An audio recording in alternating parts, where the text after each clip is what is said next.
lecture or course, you will be able to speak English very easily and smoothly like native speaker. So if you haven't subscribed to my channel, then do subscribe to it and hit the bell icon so that you never miss an update. तो चलिए lecture one को start करते हैं। तो चलिए जी lecture one start करते हैं। Lecture one के कंटेंट्स हैं, कंटेंट्स कहते हैं टॉपिक यानी कि फरिस्त। हर लेक्चर में हम 4 कंटेंट्स यानी कि 4 टॉपिक्स यूज करेंगे। पहला है वोकैबुलरी, ज़ख़ीरा अल्फाज, 10 वर्ड्स हुआ करेंगे हर लेक्चर में। सेकंड हमारा कंटेंट होगा डेली यूज फ्रेजेस, रोज़मर्रा ज़िंदगी में है जो हम छोटे-छोटे फ़िक्रात बोलते हैं, उनको हम फ्रेज़ कहते हैं। फ्रेज़ का मतलब होता है ब्रीफ एक्सप्रेशन, छोटे-छोटे फ़िक्रे बोलना। तो थर्ड हमारा टॉपिक होगा यूज़ ऑफ इट। इंग्लिश बोलचाल में या इंग्लिश राइटिंग में हम इट कहाँ-कहाँ यूज़ करते हैं। और लास्ट वन पे हमारा टॉपिक हुआ करेगा हर लेक्चर में कन्वर्सेशन, बातचीत, डायलॉग की शक्ल में हम बातचीत कैसे करते हैं, 2 पर्सन्स आपस में बातचीत कैसे करते हैं, उसकी भी हम प्रैक्टिस करेंगे। हमारा पहला कंटेंट यानी कि फ़िज़् का जो पहला टॉपिक है वो वोकैबुलरी है। हर लेक्चर में 10 वर्ड्स होंगे और वो वर्ड नाउन भी हो सकते हैं, वर्ब भी हो सकते हैं, एडवर्ब और एडजेक्टिव। वर्ब, एडवर्ब और एडजेक्टिव क्या होते हैं? जब नेक्स्ट वीडियो में मैं उनकी वोकैबुलरी इंक्लूड करूँगा तो उनके बारे में बताऊँगा। इस वीडियो लेक्चर में मैंने 10 वर्ड जो हैं वो नाउन के लिए हैं। नाउन कहते हैं किसी शख्स, चीज़ या जगह के नाम को। वैसे एक किस्म और होती है नाउन की, एब्स्ट्रैक्ट नाउन। वो जब मैं वोकैबुलरी में यूज़ करूँगा तो आपको एब्स्ट्रैक्ट नाउन के बारे में भी बताऊँगा। वोकैबुलरी का फर्स्ट वर्ड है लाइटनिंग। लाइटनिंग, लाइटनिंग ये नाउन है, ब्रैकेट में लिखा हुआ है नाउन, यानी किसी चीज़ का नाम है। आसमानी बिजली को कहते हैं। याद रहे वो जो घरों में बिजली यूज़ होती है, मशीन्स वगैरह, फैन्स वगैरह, एसी वगैरह चलाने के लिए, उसको इलेक्ट्रिसिटी कहते हैं। ये आसमानी बिजली है, इसको लाइटनिंग कहते हैं। तो इसके एग्जांपल्स हैं, लाइटनिंग इज़ फ्लैशिंग, आसमानी बिजली चमक रही है। Lightning is flashing, lightning is flashing. दूसरी एग्जांपल है, लाइटनिंग फ्लैश्ड लाउडली, आसमानी बिजली जोर से चमकी। लाउडली से यहाँ मुराद है ब्रिलियंटली यानी कि जोर से, और फ्लैश चमकना। लाइटनिंग फ्लैश्ड लाउडली, आसमानी बिजली जोर से चमकी। थर्ड एग्जाम्पल है, I am scared of lightning, मैं आसमानी बिजली से डरता हूँ। आई एम, देखें ये आई एम की शॉर्ट फॉर्म है और शॉर्ट फॉर्म को कंट्रैक्शन भी बोलते हैं। आई एम, इसको लिखते इस तरह है, आई के ऊपर इपोस्ट्रॉफी, ये जो कोमा ऊपर होता है उसको इपोस्ट्रॉफी बोलते हैं, और M. I'm I'm scared of lightning, मैं आसमानी बिजली से डरता हूँ।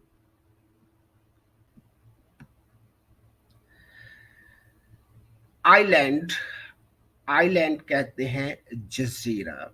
समुंदर में, जो समुंदर के अंदर या समुंदर के बाहर साथ जो खुश्की वाली लैंड प्लेस होती है उसको हम जजीरा कहते हैं। सेंटेंसेस देखें, this island has an ideal climate, इस आइलैंड का, इस जजीरे का बहुत अच्छा क्लाइमेट यानी कि आबो हवा है, मौसम है। This island has an ideal climate, this island has an ideal climate. Second sentence है, some people enjoy picnic on island, कुछ लोग जजीरे पर पिकनिक करना पसंद करते हैं या लुत्फ लेते हैं। Some people enjoy picnic on island. Some people enjoy picnic on island. और तीसरा सेंटेंस बनाया है the ship docked at the island. Dock का मतलब होता है शिप, जो बहरी जहाज होते हैं वो जजीरे के पास आकर रुकते हैं, यानी कि लंगर अंदाज होते हैं, सामान उठाते हैं, सामान जो है वो जो ड्रॉप करते हैं, पिक करते हैं, उसको हम डॉक कहते हैं, यानी कि शिप का जजीरे पर आकर स्टे करना। The ship docked at the island. Next third word है आज के लेसन की वोकैबुलरी का अर्थक्वेक। अर्थक्वेक जल्जले को कहते हैं। अर्थक्वेक जल्जले को कहते हैं। तो ये भी नाउन है, नाम है किसी चीज का जल्जला। इसका सेंटेंस है the earthquake shook the building. The earthquake shook the building. Shook हिला देना, जल्जले ने इमारतों को हिला दिया। The earthquake shook the building. Second sentence है the earthquake hit the city at 2 in the morning. सुबह 2 बजे जल्जला शहर में आया, यानी कि हिट का मतलब यहाँ पे हिट किया यानी कि आया। सुबह 2 बजे शहर में जल्जला आया। नेक्स्ट वर्ड है रॉक। रॉक कहते हैं चट्टान को या बड़े पत्थर को। इसका सेंटेंस है we sat on a large rock to rest. We sat on a large rock to rest. हम आराम करने के लिए एक बड़ी सी चट्टान या एक बड़े से पत्थर पर बैठ गए। We sat on a large rock to rest.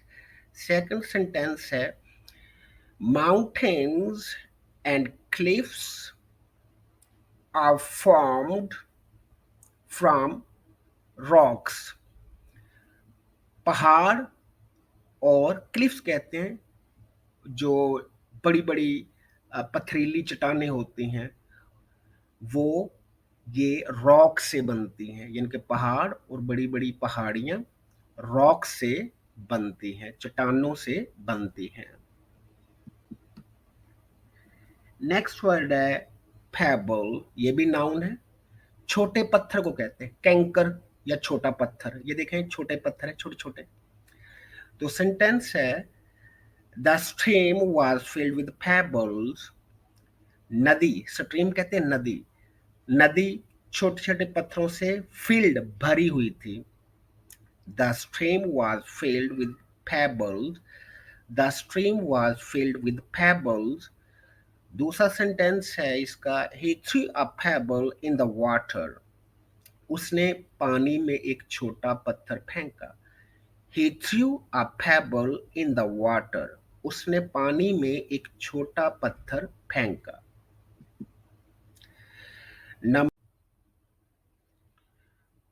तो नेक्स्ट वर्ड है ashes. ashes. ashes ये भी नाउन है, किसी चीज का नाम है। राख को कहते हैं किसी चीज के जलने के बाद, काफी जलने के बाद वो जो ब्लैक सा पाउडर बन जाता है उसको राख कहते हैं। सेंटेंस इसके बनाए हैं the house burn to ashes. घर जलकर राख हो गया।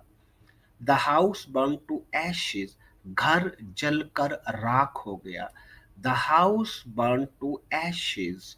दूसरा सेंटेंस है इसका I use a brush to sweep the fireplace ashes. Fireplace कहते हैं चूल्हा। तो बाद दफ़ा आपने देखा होगा कि चूल्हे में, चूल्हा काफ़ी जब कुकिंग वगैरह करने के बाद उसका जो साइड्स हैं चूल्हे की, जहाँ पर वो फ्लेम होता है तो वहाँ पर ब्लैक ब्लैक सा पाउडर बन जाता है, फिर जिसको हम उतारते भी हैं उसको भी हम राख कह सकते हैं। तो I use a brush to sweep the fireplace ashes. मैं चूल्हे पर जो राख जम जाती है उसको स्वीप साफ करने के लिए ब्रश का इस्तेमाल करता हूँ या करती हूँ।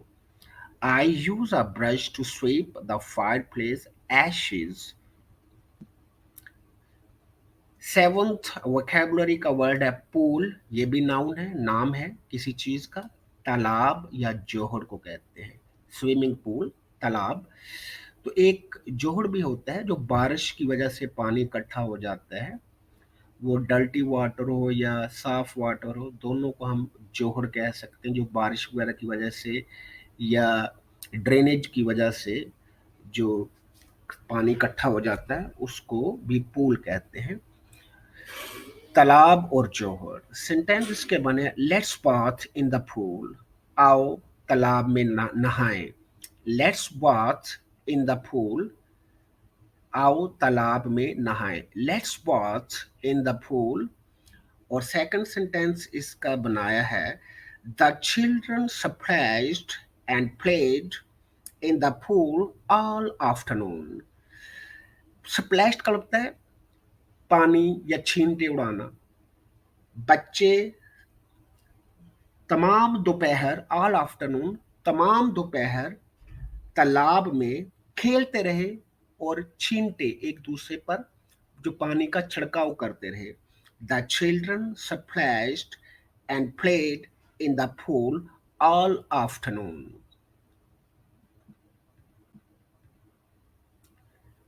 Number 8, moisture.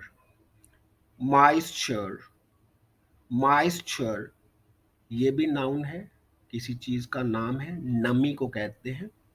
बाद दफ़ा हमारी स्किन ड्राई होती है, बाद दफ़ा हमारी स्किन में मॉइस्चर होता है यानी नमी होती है। तो इसका सेंटेंस बनाया है my skin is dry and lacking in moisture. मेरी स्किन ड्राई है, खुश्क है और नमी की कमी है। लैकिंग कमी होना। My skin is dry and lacking in moisture. My skin is dry and lacking in moisture. मेरी स्किन खुश्क है और उसमें नमी की कमी है। तो नेक्स्ट इसका सेंटेंस बनाया है after the rain the ground is covered in moisture. बारिश के बाद ग्राउंड गीली हो गई है यानी कि वो नमदार हो गई है। After the rain the ground is covered in moisture. After the rain, the ground is covered in moisture. Number 9, ये वेजिटेबल नेम ओखरा या इसको लेडी फिंगर भी बोलते हैं, भिंडी को। तो सेंटेंस इसका है I've made okra curry today. I've, I have को I've बोलते। I've, ये I have है, इसको शॉर्ट फॉर्म में I've पढ़ते भी हैं और लिखते भी हैं और बोलते भी हैं। बोलने में ये ज्यादा यूज किया जाता है, आई हैव बहुत कम कहा जाता है। आई मेड ओखरा करी टुडे। करी कहते हैं सालन को। आज मैंने भिंडी का सालन बनाया है। आई मेड ओखरा करी today.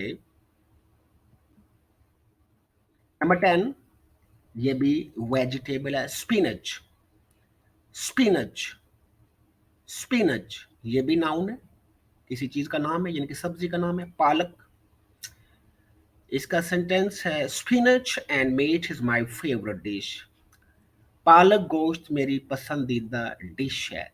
Spinach and meat is my favourite dish. Next जी सेकंड टॉपिक है डेली यूज फ्रेजेस, जो हम रोजमर्रा जिंदगी में छोटे छोटे फिक्रात बोलते हैं। फ्रेज कहते किसको है, इसकी डेफिनेशन लिखी हुई है phrase means a brief expression. Phrase का मतलब है ब्रीफ एक्सप्रेशन यानी कि छोटा सा फिक्रा या छोटा सा जुमला बोलना। तो चलिए शुरू करते हैं। फ्रेज नंबर 1, उफ खुदाया, ओ माय गॉड या ओ माय गॉश भी कहते हैं उफ खुदाया के लिए। एग्जाम्पल है he is such a treacherous boy, oh my God, वो इतना धोखेबाज लड़का है। सच यहाँ पर इतना का तर्जुमा देगा और ट्रेचरस, ट्रेचरस, ट्रेचरस चीटर को कहते हैं, धोखेबाज को। He is such a treacherous boy, oh my god, उफ खुदाया इतना धोखेबाज लड़का है। सेकंड सेंटेंस एग्जांपल देखें, ओ my gosh, look at this horrible accident, उफ खुदाया इस खौफनाक हादसे को देखो। ये देखिए इतना हॉरिबल एक्सीडेंट हुआ है, इतना संगीन हादसा हुआ है। ओ माय गॉड, उफ खुदाया, oh my gosh, look at this horrible accident. और थर्ड एग्जांपल है, अच्छा एक और बात, ओ माय गॉड और ओ माय गॉश, शॉक्ड जब होते हैं आपको, आप हैरान होते हैं, परेशान होते हैं, तो उस वक्त ओ माय गॉड उस वक्त भी यूज करते हैं। लेकिन जब कोई अच्छा दिखता है और उसने आज ड्रेसिंग अच्छी की हुई है, अच्छा लग रहा है, तो उस वक़्त भी आप ओह माय गॉड कह सकते हैं या ओह माय गॉश। एग्ज़ाम्पल देखें, oh my gosh, you look great, उफ़ खुदाया आज तो बहुत प्यारे लग रहे हो। तुमने तो कमाल कर दिया, क़यामत ढा दी तुमने, आज तुम बहुत अच्छे लग रहे हो। Oh my god, you look great. Number 2, god knows, खुदा ही जाने या अल्लाह जाने। हम बाज़ दफ़ा किसी से कोई बात पूछते हैं तो वो कहता है अल्लाह ही जाने, कि मुझे इस चीज़ का इल्म नहीं है। तो इसकी एग्जांपल हैं, विल ही कम और नॉट, अगर कोई किसी से पूछता है क्या वो आएगा या नहीं, तो आगे से आप रिप्लाई करते हैं अल्लाह ही जाने, यानी कि गॉड नोज़, और इसको गॉड नोज़ बेटर भी कह सकते हैं। और सेकंड एग्जांपल है, what did he mean by that, उसका इस बात से क्या मतलब था। What did he mean by that, उसका इस बात से क्या मतलब था। तो आगे से कह सकते हैं गॉड नोज बेटर या गॉड नोज, अल्लाह ही जाने। थर्ड है टुमारो, गॉड नोज, कल क्या होगा अल्लाह ही जाने। टुमारो, गॉड नोज, कल क्या होगा अल्लाह ही जाने। फ्रेज नंबर 3, हम बाद दफ़ा बात लेट समझते हैं तो हम एक्सप्रेशन करते हैं, अच्छा मैं अब समझा, या अच्छा तो ये बात है। उसको हम इंग्लिश में एक्सप्रेस करते हैं, ओह आई सी। इसके एग्जाम्पल हैं, oh I see what you mean, तुम्हारी बात का क्या मतलब है, मैं अब समझा। Oh I see what you mean. Next example है, oh I see how this works, ओ मैं अब समझा ये चीज़ किस तरह काम करती है। मसलन कोई सेल फोन या कंप्यूटर या कोई एप्लीकेशन या कोई मशीन आप यूज़ नहीं कर पा रहे, और फिर अचानक आप उसको समझ लेते हैं, तो आप कहते हैं ओ आई सी हाउ दिस वर्क्स, ओ मैं अब समझा कि ये किस तरह काम करती है या करता है। थर्ड एग्जाम्पल है, oh I see your plan is good, ओह मैं अब समझा तुम्हारा प्लान तो बहुत अच्छा है। फ्रेज नंबर 4, डैम्ड केयर, इसका मतलब होता है भाड़ में जाओ, या मुझे रत्ती भर भी परवाह नहीं, या ज़रा सी भी परवाह नहीं। वैसे भाड़ में जाओ के लिए हम गो टू हेल भी यूज़ करते हैं, और परवाह नहीं के लिए आई डोंट केयर। लेकिन इंग्लिश मूवीज़ में, हॉलीवुड मूवीज़ में डैम्ड केयर काफ़ी दफ़ा यूज़ किया गया है। तो इसकी एग्जांपल्स हैं, आई कंप्लेन अगेंस्ट यू, मैं तुम्हारे खिलाफ शिकायत करूँगा। अगर कोई कहता है आई कंप्लेन अगेंस्ट यू, तो आप आगे से आप कह सकते हैं आई डैम्ड केयर या डैम्ड केयर, बाहर में जाओ मुझे कोई परवाह नहीं है। अच्छा एक बात और गौर कीजिए, आई विल और आई शैल को शॉर्ट फॉर्म में इस तरह लिखते हैं और इसको बोलते हैं आइल कंप्लेन अगेंस्ट यू, वो आगे से जवाब देगा damned care. Sentence number 2, he comes or not, वो आता है या नहीं, आई डैम्ड केयर, मुझे कोई परवाह नहीं, भाड़ में जाए वो। Sentence number 3, I am going to my parents home, मैं अपने मेके जा रही हूँ। पेरेंट्स होम मेके को भी कहते हैं। आई डैम्ड केयर फॉर यू, भाड़ में जाओ तुम, मुझे कोई परवाह नहीं। ये हस्बैंड वाइफ में छोटे मोटे जो है डिस्प्यूट झगड़े हो जाते हैं, तो बाद दफ़ा ख़वातीन अक्सर कह देती हैं I am going to my parents home, मैं अपने मेके जा रही हूँ। I damned care for you, भाड़ में जाओ तुम। तो अब नेक्स्ट नंबर 5 की तरफ चलते हैं। Phrase number 5, oh shit. इसका मतलब है सत्यानाश, बेड़ा गर्क। ये हम अनप्लेजेंट सिचुएशन, कोई नाखुशगवार वाकया हो जाए, कोई चोट लग जाए, एम्बेरसमेंट, परेशानी या शर्मिंदगी के वक्त भी हम कह देते हैं। मिस्टेक, कोई गलती हो जाए, तो तब तब भी हम ओ शिट का एक्सप्रेशन करते हैं। अब इसकी एग्जाम्पल है, एग्जाम्पल नंबर 1 है, oh shit, it totally slipped my mind. Oh shit, ये बात मुकम्मल मेरे जहन से निकल गई। और सेंटेंस नंबर 2 है, oh shit that really hurt.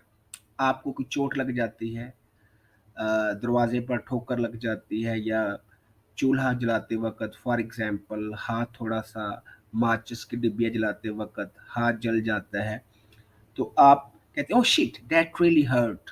Oh shit, बहुत पेन हो रही है। Number 3, oh shit, I didn't mean to delete that. Oh shit, I didn't mean to delete that.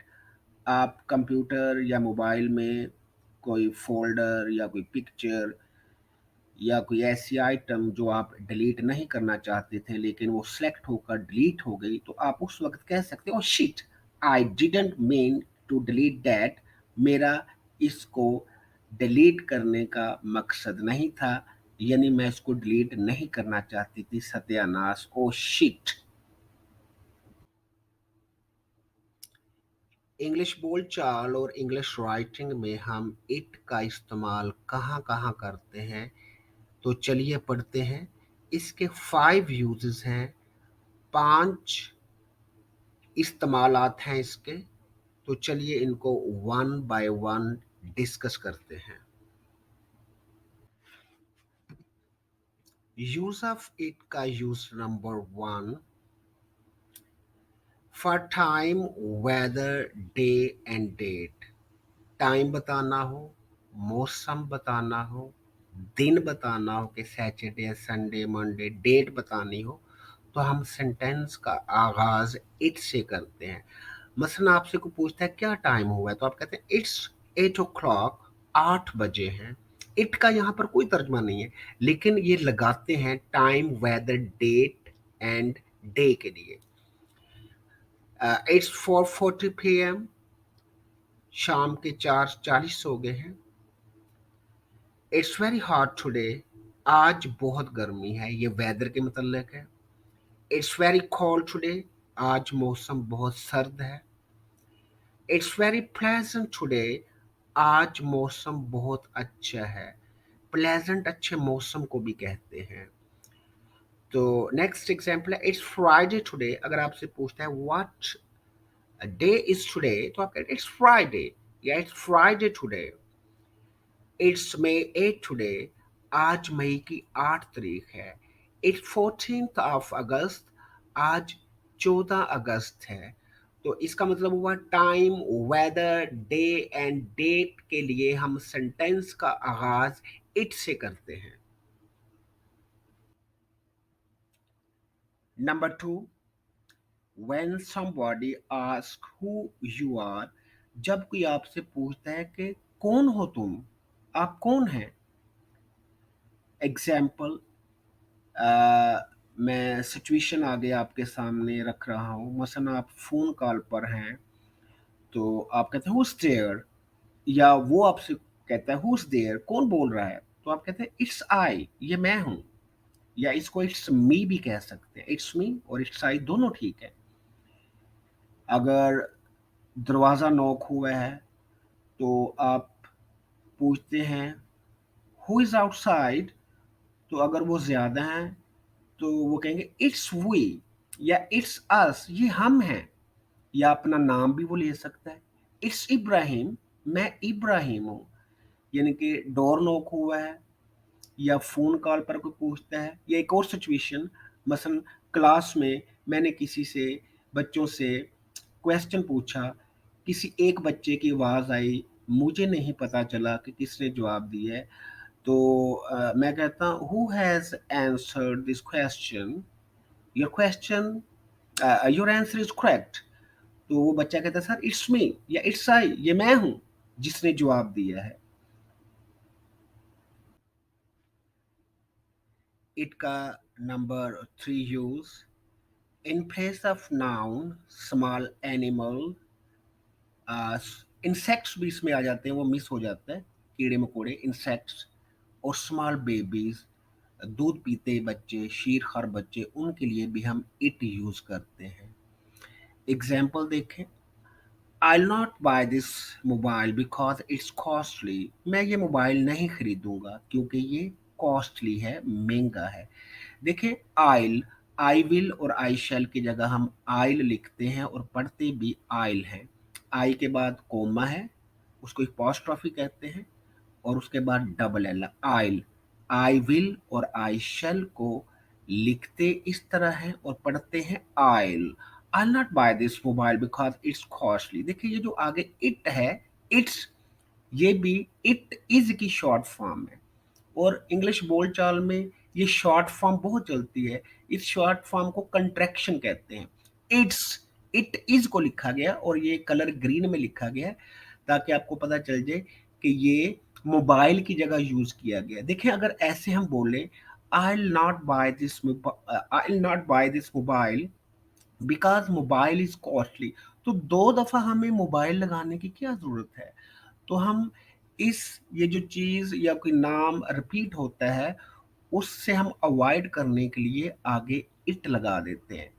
आगे सेकंड एग्जांपल देखें, I love my cat, it's very innocent, मैं अपनी बिल्ली से प्यार करता हूँ, ये बहुत इनोसेंट है। तो देखिए इट यहाँ पर किसके लिए लगा है, कैट के लिए। तो I love my cat, it's, अगर हम ऐसे करें I love my cat, cat is very innocent, तो ये थोड़ा सा अजीब सा लगेगा।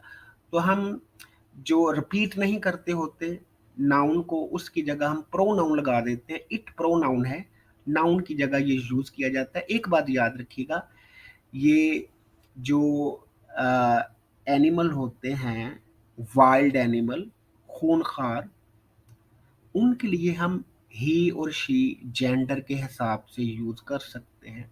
लेकिन वो एनिमल जो वाइल्ड नहीं होते, जंगली नहीं होते, जो किसी को नुकसान नहीं पहुंचाते, तो उसके लिए हम इट यूज करते हैं।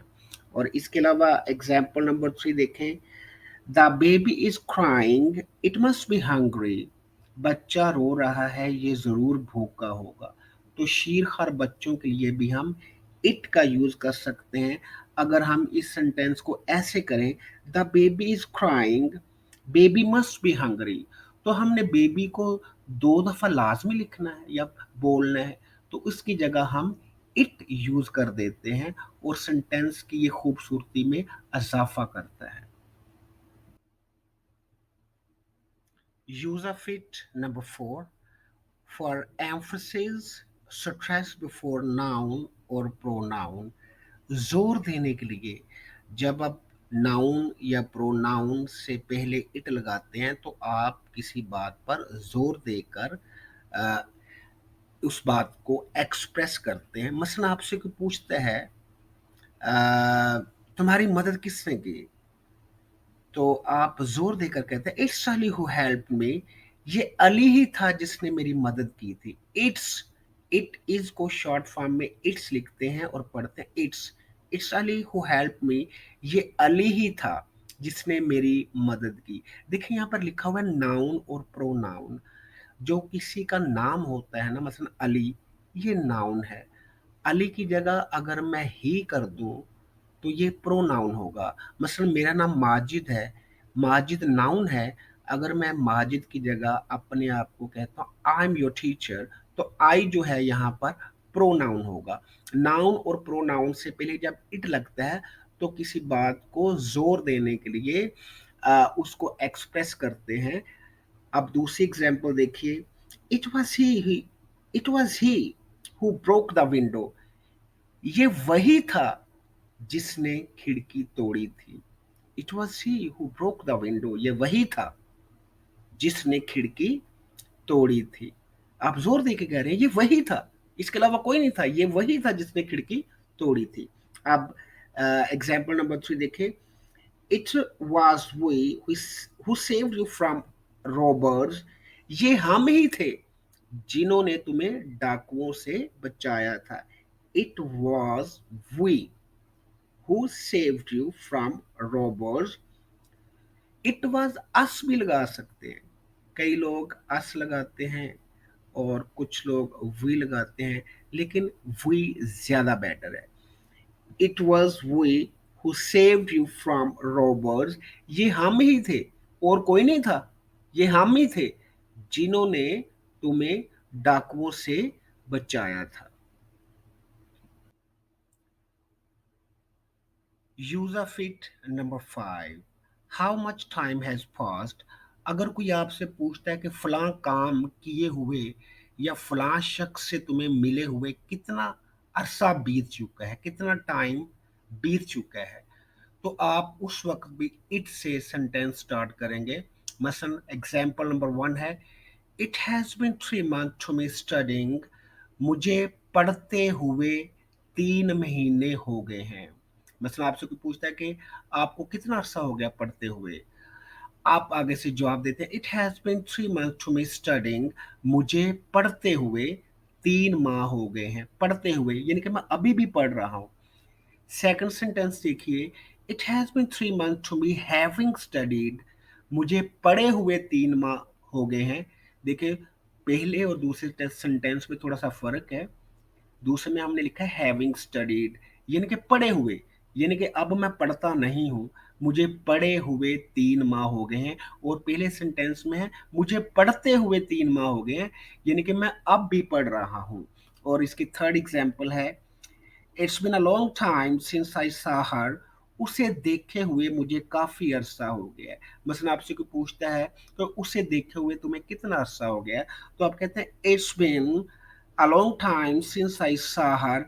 इट्स बिन, इट्स यानी कि इट हैज बीन को हम इट्स भी लिख सकते हैं। It's been, it has been को इट्स बीन भी हम लिख सकते हैं और बोल भी सकते हैं। चलिए जी, अब हम लास्ट टॉपिक की तरफ बढ़ते हैं। कन्वर्सेशन, गुफ्तगू, बातचीत करना। तो टॉपिक है हमारा शॉपिंग। तो चलिए स्टार्ट करते हैं डायलॉग। इसकी आपने प्रैक्टिस भी करनी है। मैं आपको बोल कर दिखाऊंगा, फिर आपने खुद से या किसी फेलो से इसकी आपने प्रैक्टिस करनी है। और जितनी आप इंग्लिश बोलने की प्रैक्टिस करेंगे उतना ही आप इंग्लिश जल्दी सीख पाएंगे। तो चलिए जी, कन्वर्सेशन की प्रैक्टिस करते हैं। पर्सन्स के नेम मैंने नहीं लिखे। ए स्टैंड फॉर शॉपकीपर और B stand for your self या कस्टमर। यानी ए जो भी बोलेगा वो शॉपकीपर होगा और बी जो बोलेगा वो कस्टमर होगा। तो चलिए स्टार्ट करते हैं। Can I help you? क्या मैं आपकी मदद कर सकता हूँ? ये शॉपकीपर कह रहा है। कस्टमर आगे से कहता है, I would like to buy a shirt. मैं एक शर्ट खरीदना चाहूंगा। शॉपकीपर कहता है, what kind of shirt would you like? B customer, cotton shirt. Shopkeeper ने पूछा, आप किस तरह की शर्ट चाहेंगे? तो बी कस्टमर ने जवाब दिया, cotton shirt. A shopkeeper, what size? किस साइज की? B 16 inch collar shirt. मुझे 16 इंच कॉलर की शर्ट चाहिए। A what colour would you like? कौन से कलर की चाहेंगे आप? कस्टमर जवाब देता है, ब्लू, नीले कलर की। A is this shirt alright? क्या ये शर्ट ठीक है? B, I don't like this one, मुझे ये नहीं चाहिए। A, please try it on, मेहरबानी करके इसको पहन कर तो देखें, ट्राई इट ऑन, पहन कर देखना। B, no, show me another one, नहीं मुझे कोई और शर्ट दिखाएं। A, what about this one, इस शर्ट के बारे में क्या ख्याल है? B, okay, this one is alright, how much is it, हाँ ये ठीक है, इसकी प्राइस क्या है? हाउ मच इज इट, इसकी कीमत कितनी है? या आप ये भी कह सकते हैं what's it's price. A, only 2000 rupees, सिर्फ 2000 की है ये। बी, इट्स वेरी एक्सपेंसिव, ये तो बहुत महंगी है। A, you know the prices are going up every day, shopkeeper कहता है आपको पता है कि कीमतें रोज बरोज बढ़ती जा रही हैं। तो आगे से कस्टमर कहता है won't you give me any concession, क्या आप मुझे कोई रायत नहीं करेंगे? कंसेशन के साथ मैंने स्लैश में डिस्काउंट भी लिखा है, रायत को कंसेशन भी कह सकते हैं, डिस्काउंट भी कहते हैं। तो कस्टमर कहता है won't you give me any concession, तो शॉपकीपर कहता है sorry, we fix prices, we've, we have को हम वीव पढ़ते हैं, सॉरी वी फिक्स प्राइसेस, हमारी कीमतें फिक्स्ड हैं। और कस्टमर कहता है ओके पैक इट, चलें ठीक है इसको पैक कर दें।